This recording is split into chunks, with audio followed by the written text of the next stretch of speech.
This is Natalina Love here with Rory Ray, our feminine energy genius. Ah, I thought it would be great to talk about our idea of masculine energy. We have our whole inner boy tool that is so relevant to anywhere we want to get to in the relationships that we want, in the life that we want. And so often we come back into this space of, I need to make my masculine energy smaller. I need to get rid of it.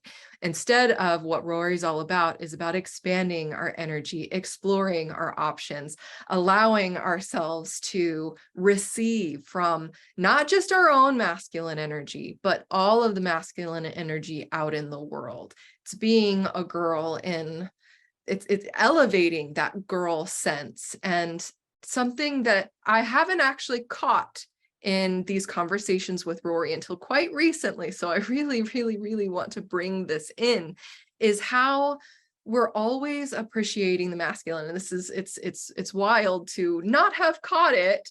Appreciating, what does that even mean? Appreciating the masculine, respecting the masculine. And this is not about making ourselves small at all. It's about the energy exchange. It's about this romantic juicing of the energies that are here and creating alchemy and something even more beautiful. It's creation. So lots to talk about here. Rory, do you want to jump in? what a great intro here. You said something that really made me go, whoa. And it was appreciating the masculine, respecting the masculine.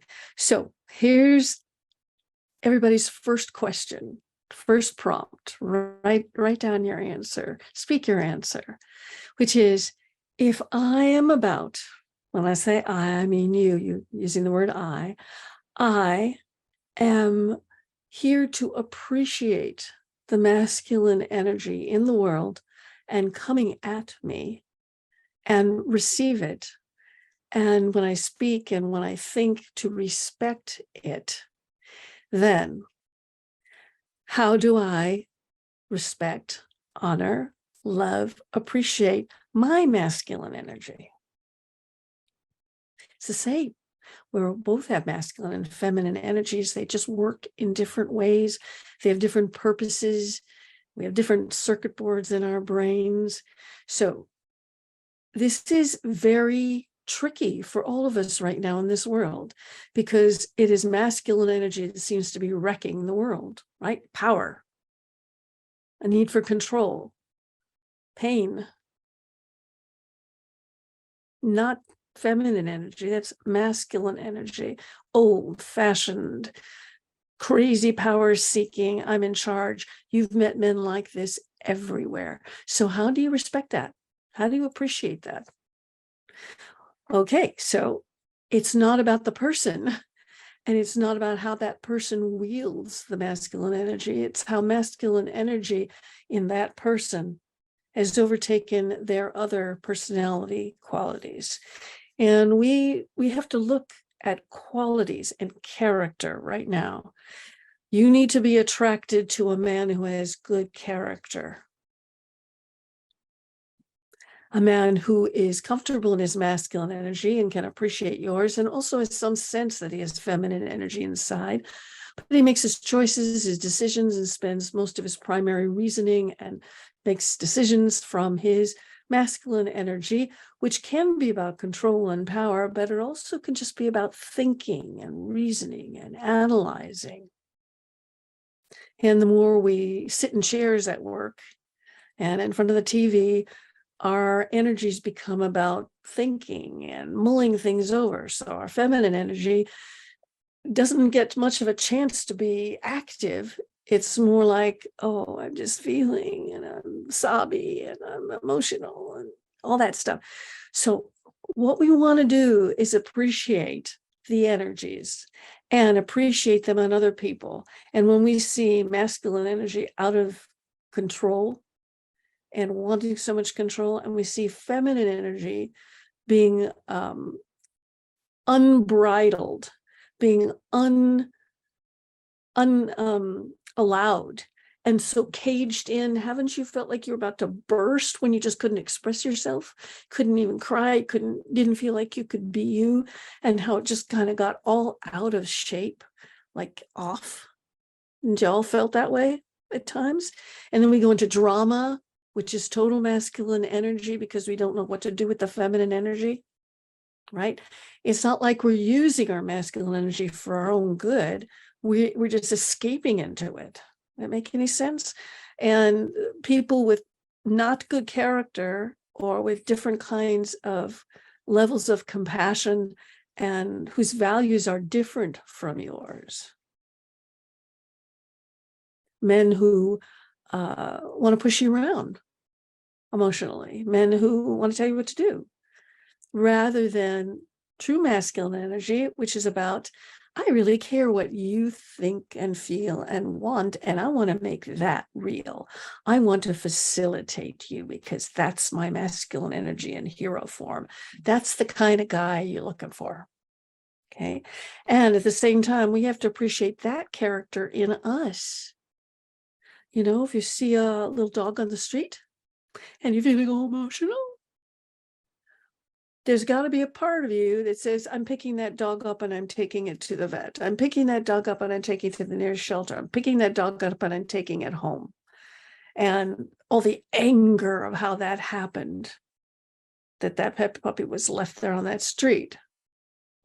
And you're wanting to go, oh, it's just lost. And all the different things that complicate the simplicity of I feel compassion. I feel helpless. I don't know what to do. I'm on my way to a show and I see this puppy. What do I do?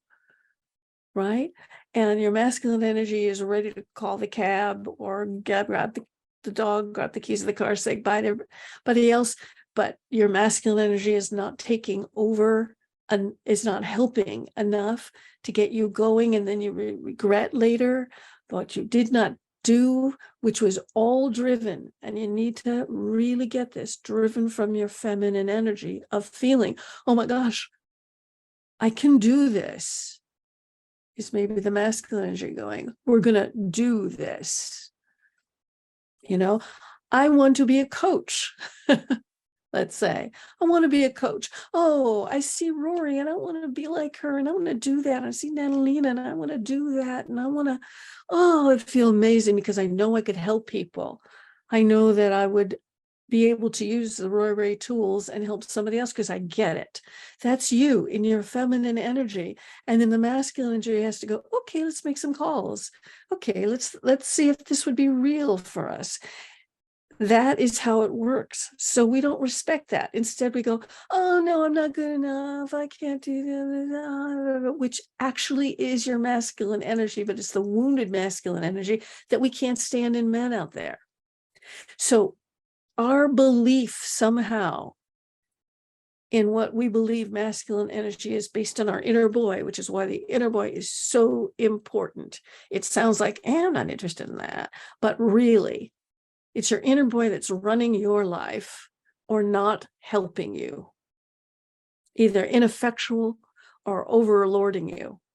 And you need to allow your feminine energy to essentially lead your inner boy. Right now, he's probably leading you around if you're meeting Mr. Wrongs. And we need to go, hi, boy. I love you. I appreciate your power. And I want you on my team. I don't want this, this dynamic we have now. That doesn't feel good. That's your feminine energy. See?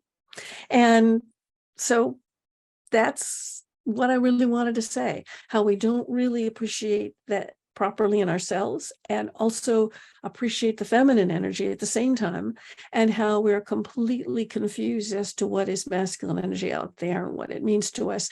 Just because a guy gives you a thrill and a high sexual energy does not mean he's in his masculine energy, doesn't mean anything good about him. It just means there's some chemical thing going on, and it's probably an old pattern chemical thing. So as we talk about in the sex masterclass, how it's really, really important to take the time and find the tools and get the help right here in Siren Island in the moment or in any of the master classes, how your feminine energy is bottomless and is powerful and has real meaning, and really allow yourself to feel it, and then not immediately allow yourself to bounce back into the, oh, I'll be all right, masculine energy. And it's very difficult not to do that if you don't have a real appreciation for the balance in your own body, for the dynamic that's going on for you. And so I really feel strongly into the whole want, the feminine want process, if you want to talk about that. Ooh, the want process. This is all about exactly what Rory is saying, is getting back under this place where, what is it that we really want? Where Rory talks about letting your feminine energy be that first domino, that, and some of us can get really confused between what is this chemical blast, what is that exciting thrill, and what is that light from that feminine want that we have, that is so much bigger than just a cheap thrill or a chemical blast that won't sustain you longer term. It's all about actually, what would that be like to really explore what it is that we want, and what Rory was talking about, where we just shut ourselves down, where we find ourselves falling into the wounded masculine of, can't even try, don't even try.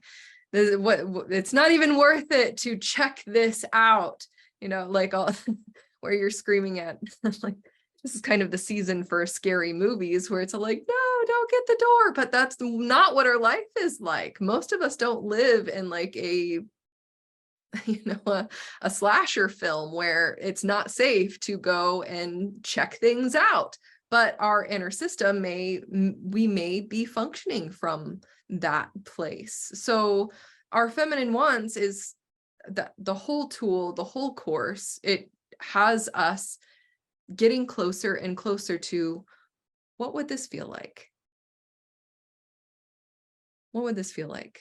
What is it like, just imagining it in front of you? What parts of you shut down first? What parts of you light up? Can you take another step forward? And how I've developed coaching sessions for myself is, it's this whole process of just going tiny bit by tiny bit, just one more round of conversation, just one more step forward, actually feeling it out. What is all of this like? And this is exactly what the want process is all about. It's, let's explore what we really want.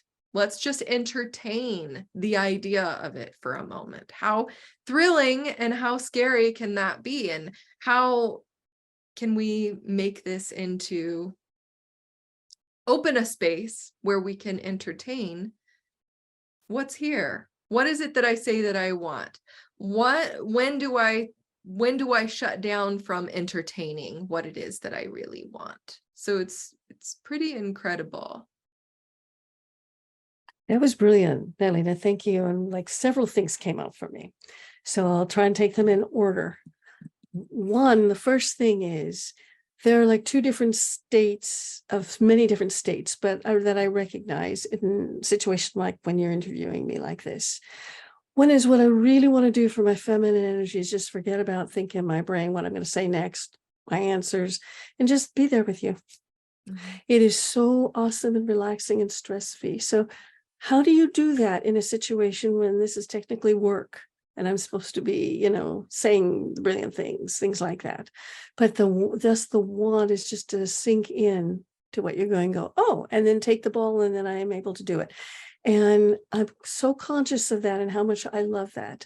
And at the same time, I need to, whenever you give me an idea, to kind of notate it. So here's what I do in masculine energy. I can write it down.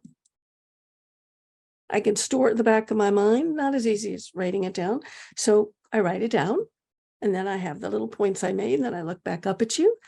And often I'll go like, oh, there's just that one thing. And then I can remember that, and I can just put it in the back burner. And then something else shows up, and and I'm not prepared. Boy, where's the boy? Where's the boy with the paper and the piece of and the pen, right? So to store it. And I left this up so you could see it. You can see my little calendar up behind me. It's a dry erase board, and it has like this month written out in kind of big strokes about, the Want Masterclass coming up, the Want course coming up, the Feminine Energy Workshop coming up, and when I send my newsletters, and when some of my important appointments are, things like that. So that is my homage to my inner boy. Me, I don't like scheduling anything. I just want to do everything off the fly because that's when it feels so not stressful. But I think all of you would say, but it gets very stressful when you have a bunch of appointments. You don't have them written down. You don't know what to do. Oh my gosh, you never know where you're going to be at any given moment, right? So then your mind just goes, blah, blah, blah. So that's my homage. I write it down. So everything in life, file it away, write it down, take a picture of it on your camera, on your phone, speak it into your phone and save it or something. That is your inner boy keeping track of all the chaos that your feminine energy feels, all the brilliance, the creativity, the ideas, the constant visioning. And you want to let her fly free so much. And you want her to get down to what the real wants are, which takes some time. You got to percolate and really drop down until you get used to the process, right? So make room for that by allowing your boy to create some structure for you, but know that structure is your inner boy creating that. And that's not what I want to create a separation inside you. But the more that we know who's operating how, when you're in feminine energy and when you're not, it's so much easier to drop in and stay in your feminine energy rather than trying to take your feminine energy to write the scheduling down and everything, because then it becomes a shutdown process. And the amazing thing is, if you can use both the feminine and masculine energies inside you, you'll feel bigger. You can hold a lot more. You can hold a lot more chaos. You can hold a lot more projects. You can hold a lot more things that you want to do. They don't seem like there's no time for them. A lot of time to fix things that are showing up in your personal life. The way to do it is to allow your inner boy to take over the structure, and just try that. Imagine an inner part of you, one of your many voices, taking care of the scheduling and all of that. Can you feel the whole rest of you relax and let go? You don't have to bring her with you into the structure. He can be looking at the flowers while your inner boy is, writing on the wall, the schedule. So this can be taken through, all of your work, which is, boss babe, feminine energy in the workplace, right? But it really enables you to expand rather than to choose. I think in the Business Sirens Handbook, I deal with that a lot. So that was just the first thing that came to my mind. And the other was when you're basically talking about the feminine want process, and I want to call it the feminine want process because the feminine want, because then it aligns itself more with what we're trying to do. And it's not sketchy, but it really expresses what's going on. The thing is, we think we want something, but we think it, we don't allow ourselves to feel it wholly. And what happens then, and I think every single one of us does this, we flip so quickly into forgetting what we want, which is love and connection and great sex and warmth and fun and all that, and commitment and safety. You want that, right? But we let that go as though that's irrelevant, and we focus on the complaint and the disappointment of what we don't have and how things are so much in our way. It's like a full day at work or a full day of running errands can be very unpleasant because it has nothing to do with these basic things you want. They're not fun. Well, a lot of what the modern siren work is integrating fun and excitement and meeting people and new things and experiments into even the most drudgy sort of tasks of a day. Otherwise, you got no life, right? You're just, waiting for the tasks to pass so you can have the feminine energy fun. No, there has to be sex and enjoyment and connection all through all of that stuff you see up on your board, right? That's kind of what a vision board is in a way. It's making fun of things you feel like you want. But the creating of them can feel so heavy and so masculine and so mental. And what we want to do is get away from that, but we want to allow the inner boy to create that vision board, to create that, oh, let's knock this down into 5 things we got to do. And let him do that on your lead, on the feminine energy lead. In other words, you want, he makes it happen. You want, your inner boy does it. You want to go somewhere, your inner boy puts the car keys in the thing. And it's not like a separate personality, it's a separate energy. And I want to tell you, you've got those different energies going on all the time anyway. And we're blocking them off all the time. So no blocking, just recognize what's doing what and making sure that everything that happens is coming from this feminine energy desire. So when we want, but we forget it, we end up focusing with a man on the complaints and what I don't have. And why don't you do that? Can you please do this? I'm unhappy with that. I don't like it when this happens. Now, those are decent feeling messages, but when we focus on that part all the time, we lose our verve, we lose our attractiveness, we lose everything, stuck in the weeds of what he's doing wrong and what's not going on. And with the whole feminine want process and the masterclass, and whether you're able to come live or watch it on video and listen to it by audio, it doesn't matter. You're going to learn. The masterclasses are all about teaching and demonstrations. And the private coaching here from all the different coaches, that's private coaching. So you can actually learn how to use those things. And the want course coming up is the only course we have. And that is where you are going to take and learn the feminine want 6 steps and apply them to your own life. So you both learn and actually change your life overnight. It's a fast, ridiculously simple, emotional setup of 6 steps. But what we want to focus on is just what Natalina said, which is, what do I entertain?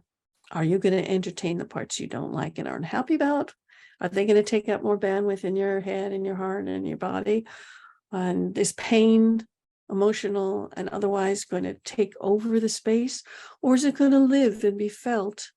And right alongside that, the want that you feel.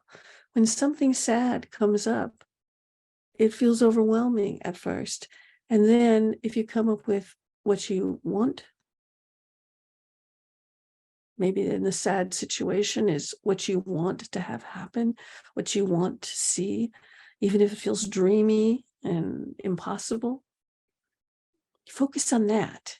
And then the brain reorganizes everything for you and helps make the dream, the want, come to be, rather than just getting stuck in the ickiness and not knowing which way to turn. It's like being stuck in a pit, in a bog, in a quicksand, with all the things that you're unhappy about and getting stuck there. And that's your only language. It's your only thoughts. It's the only thing that you could speak about. And it keeps you from seeing and being everything else around you. Whereas if you're outside the quicksand and you see that quicksand, you could say it's there.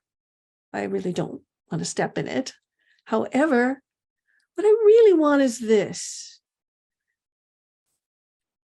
And then you start expressing that. A hug right now, please. I want to grab you and throw you right into bed right now. I want to be touched all over.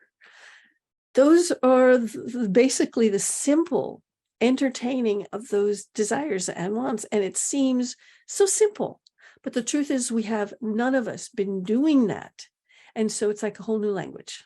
It's like a whole new language. But if you can learn it quickly, which you can, because it's darn fast, and it just uses a lot of other tools to just get you into that space, the energy of your life changes. Everybody around you is no longer feeling afraid that you're going to be judging them or unhappy with what they do.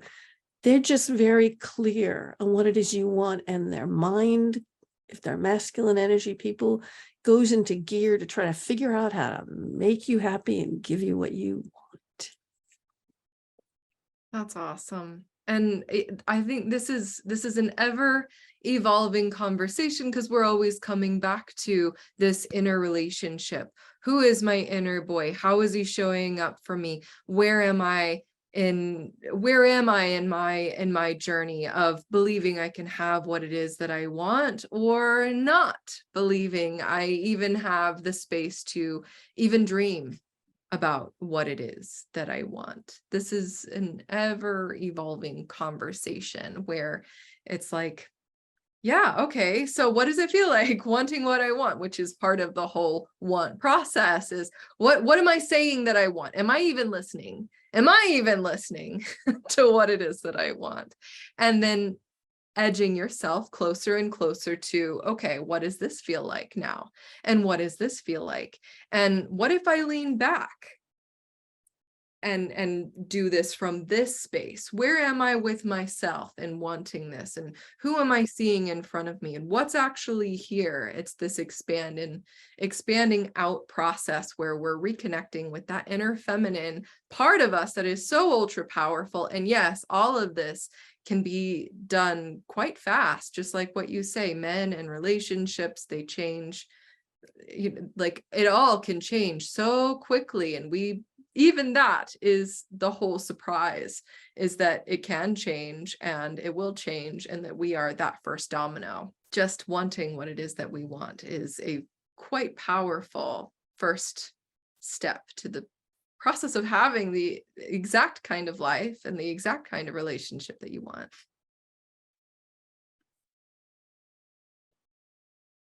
Exactly.